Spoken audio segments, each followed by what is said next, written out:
How's it going, everybody? So in this video, I wanted to talk a little bit about my current herb experiments and what my current herbal routine that I'm kind of working with actually entails. So this year I've gone through quite a bit of experiments with herbs and amino acids and whatnot. Pretty interesting experiments. In January, I kind of went haywire, just focusing on nettle root extract, um, cordyceps, Polyrhacus ant, and lots of pine pollen. And I also was using pretty extensively things like tyrosine and mucuna. And I definitely noticed a pretty pleasant and strong dopamine boosting type effect. Eventually, I kind of added some gelatinized maca into the mix, and all of that worked pretty well in synergy to really give me insane motivation, aggression, and energy to kind of push through my hard training. Because at that time, I was training to compete at Grappling Industries, and you can see the video. I did really, really well. Pretty awesome stuff. Um, but then after Grappling Industries, I, for whatever reason, decided to experiment with a couple of other herbs. So I kind of I added in KSM 66 ashwagandha and tribulus, and that seemed to just be a little bit too much for me.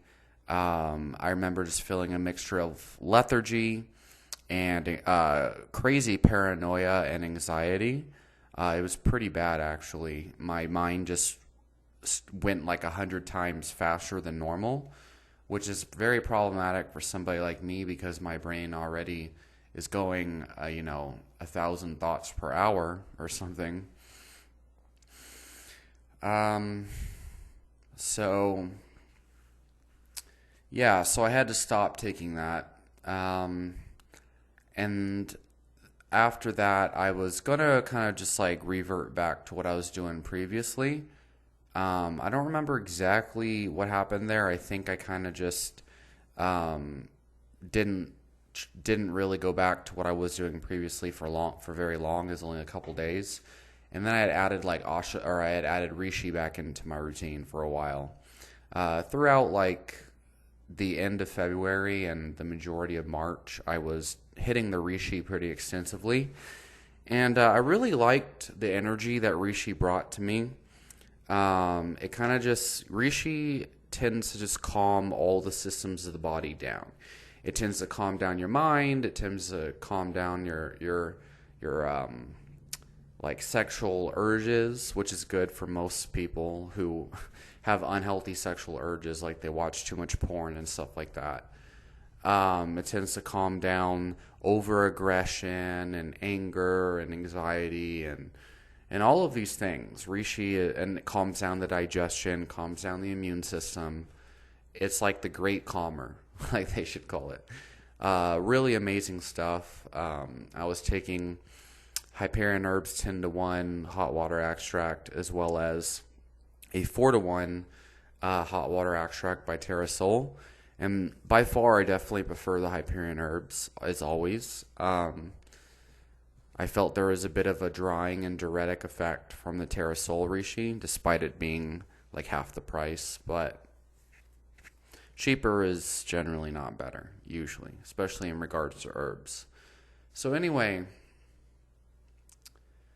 about 3 days ago, I told myself, you know what? I'm just going to completely remove Rishi for the rest of April, right? So I'm on like day 3 with absolutely zero Rishi. And, I want to kind of see what happens without Rishi for about a month. Because generally, so like when you're taking an herb for a while, you might think that the herb is doing something, having some kind of effects, because you might feel a pretty strong difference that only happened when you added the herb in. But a lot of times you don't really know for sure until you remove the herb. And when you remove the herb, then whatever effects you thought the herb was giving you will just completely go away. So, for example, let's say, somebody thinks reishi, I don't know. I don't want to give any examples. There's a lot of misinformation on reishi going around. I don't want to be contributing to that. But we'll see at the end of the month, and I'll kind of come out with it. But basically now I'm reishi free as of day 3. And I added in Siberian ginseng, astragalus, and some red Panax ginseng. So I actually found some pretty legit suppliers of whole, it's ground up whole ginseng roots, eleuthero, like Siberian ginseng as well, and astragalus. So I'm taking 1 whole teaspoon of red Panax ginseng powder in the morning, along with eleuthero, also known as Siberian ginseng, about a whole teaspoon of ground whole root powder, as well as a whole teaspoon of astragalus ground up powder. And I brew that together in some really hot coffee, and I put in my blender to really try to get some of the water soluble nutrients to pull into the hot water, kind of like a tea. But then I also consume the root at the same time in the form of the powder. And a lot of people who, traditionally, Panax ginseng has been chewed on in order to get the energizing effects. So it's, in my opinion, it's good to get the best of both worlds, like kind of make a tea by blending in the hot water, but then also consuming the roots. Let's see. And I will take a little bit of cordyceps in the morning with that, along with, lately I've been doing nettle root extract. And there's, and pine pollen, like a half a teaspoon of pine pollen. I'll blend that in the coffee. I was doing gynostemma for a while, and I think I'm going to add it back in because it tends to kind of give a good yin balancing effect to the drink, because otherwise it's just way too stimulating. And then I also will take another kind of blended ginseng coffee thing in the afternoon around 2 p.m., but this time with no Panax red ginseng, just the eleuthero and the astragalus. And then I might add a little bit more cordyceps and a little bit more nettle root, because I usually do my strength and conditioning in the morning after that first one. And then I do my jiu-jitsu training around 6 p.m. usually. And so I like to get cordyceps in before jiu-jitsu, because that's when I notice its effects the most significantly and noticeably. So this is kind of like a work in progress with the ginsengs.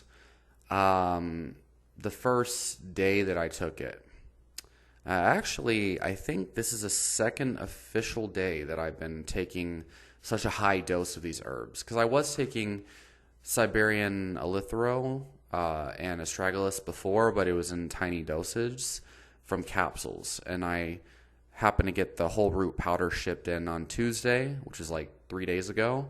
So I just started taking a pretty full dose yesterday, actually, of all these. And I know that these powders are legit because they taste the exact way the herbs should taste. Now, yeah, so the first day I felt pretty good, just like a pleasant kind of motivation and energy boost. And it wasn't rough around the edges and too hyper-stimulating.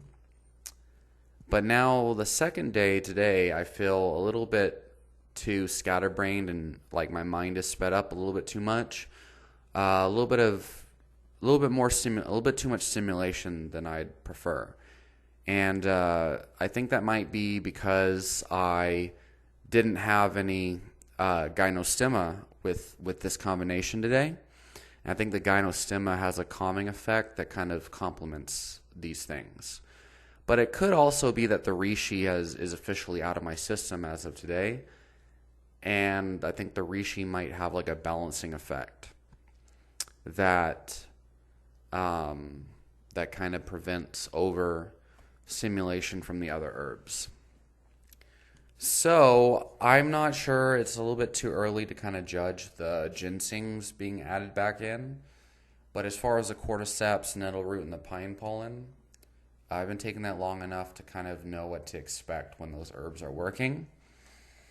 And I'll usually take another teaspoon or so of pine pollen with my afternoon beverage before training as well. So I'm going to keep on with the current stack that I'm doing because today is Thursday. So I'm going to keep it up for the next 3 days at least, and then see how I feel on that next Monday. So if the hyperstimulation continues, I'll probably lower the Panax Red Ginseng because I think it might be that. I'll probably lower that to about, instead of taking a whole teaspoon, maybe a half a teaspoon. Because I've noticed when I take Panax ginseng extracts that are actually legit and they're standardized, usually even at standard dosages, they give me a similar kind of stimulating effect. So maybe lower the dosage of the Panax Red Ginseng, but I think I might just order some more Gynostemma and just brew those together because they contain similar saponin content. Similar ginsenosides are similar to Gynostemma's gypinosides. Similar molecules, and Gynostemma's popularized for containing like over 90 different versions of those saponins, whereas ginseng only has like 10 to like 30, and astragalus has like up to about 40, which is interesting. So yeah, we'll see. So what are some of the reasons behind me stacking all of these things? So I notice when I take like heavy yin type herbs, like shin as well, like reishi mushroom, for example, like it just seems to, like I don't want to like make claims because I'm not sure yet, but I just feel like it kind of suppresses. I don't want to say it because I don't feel like it's like an accurate statement. But I mentioned it before. It just has more like wisdom boosting, peaceful type qualities to it.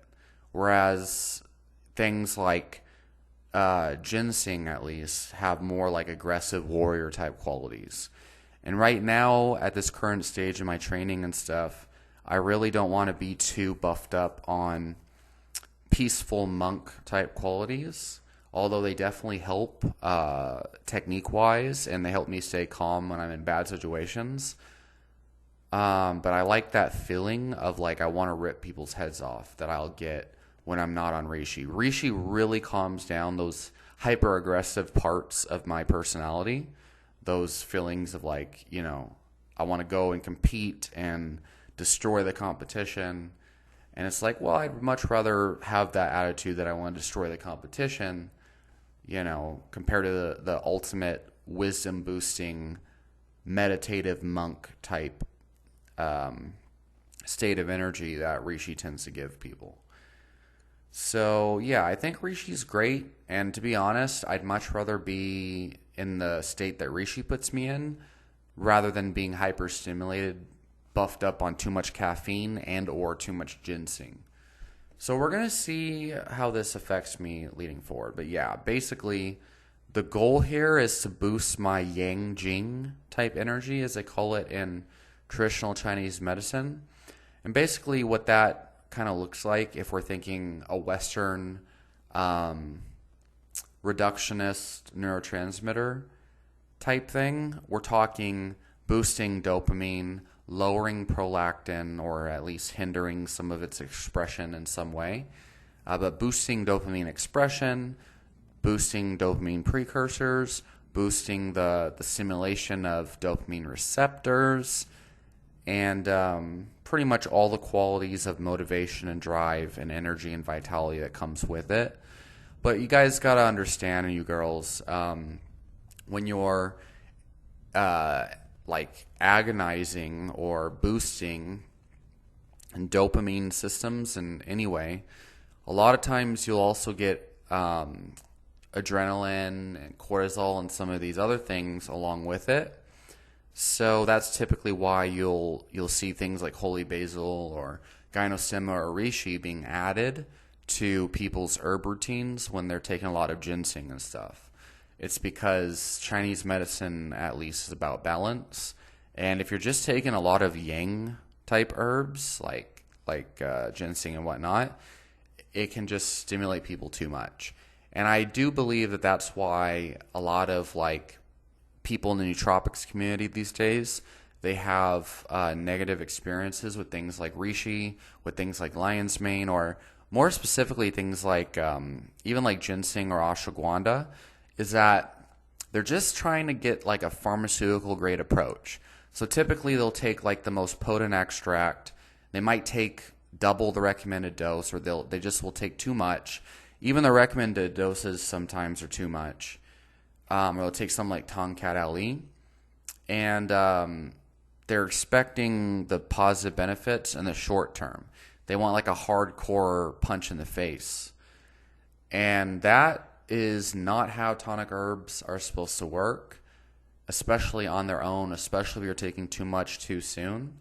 And I do believe that that's probably why a lot of people get bad results when they're coming at it from like a westernized type of reductionist pharmaceutical type approach, which, you know, I've experimented with on and off, and I think there's benefit to that as long as you're aware of how these herbs are meant to be taken. Now, on the other hand, typically if what you want to do is use these herbs and combine them with other herbs in a way that causes a synergistic effect so that you can kind of create the energy that you'd like. This is why lately I've been talking more in using Chinese medicine terminology like yin jing, yang jing, etc. and Shen. It's because these herbs are meant to be kind of like seen through this way. And you know, there's over 5,000 years of usage in these Chinese medicine system with these terminology.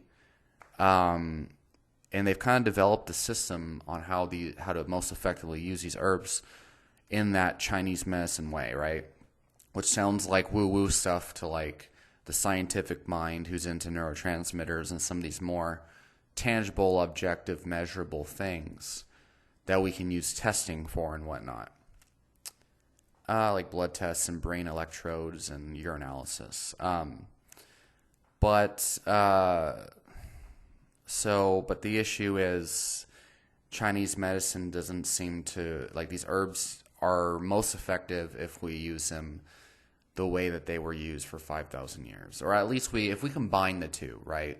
Because I understand there's some sort of effects on the dopamine and adrenaline system when I use things like ginseng. Like if I feel kind of like anxious, I'm like, oh, that's probably something's going on with my catecholamines taking ginseng, and there's evidence to back that up. But you look at Chinese medicine, you're like, oh, well, it's boosting like yang, jing, and qi or qi, which is why you might feel more hot, you might feel more anxious. And so the solution could be to just kind of add a complementary yin type cooling herb to it.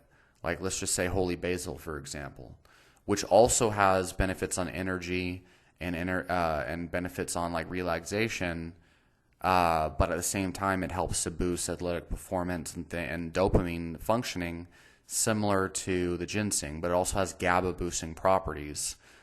So from a westernized standpoint, you understand that typically when you take dopamine and adrenaline boosting compounds, like think caffeine, for example, you can also take a GABA boosting compound like holy basil, or like theanine is a common stack with caffeine.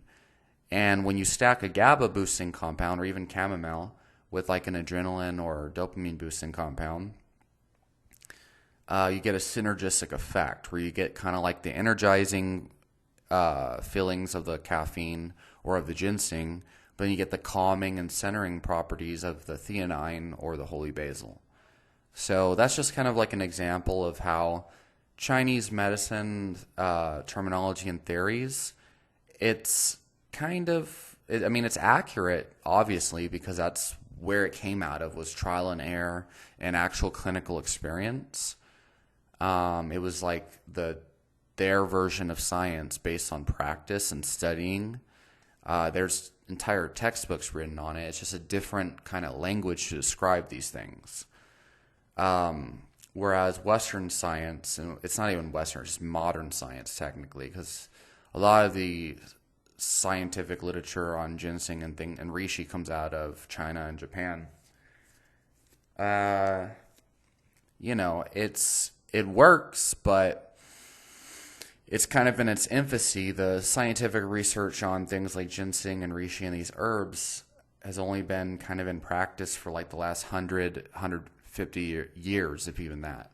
Really, more so the last 50 to 80 years, where the majority of the literature you'll see has come out.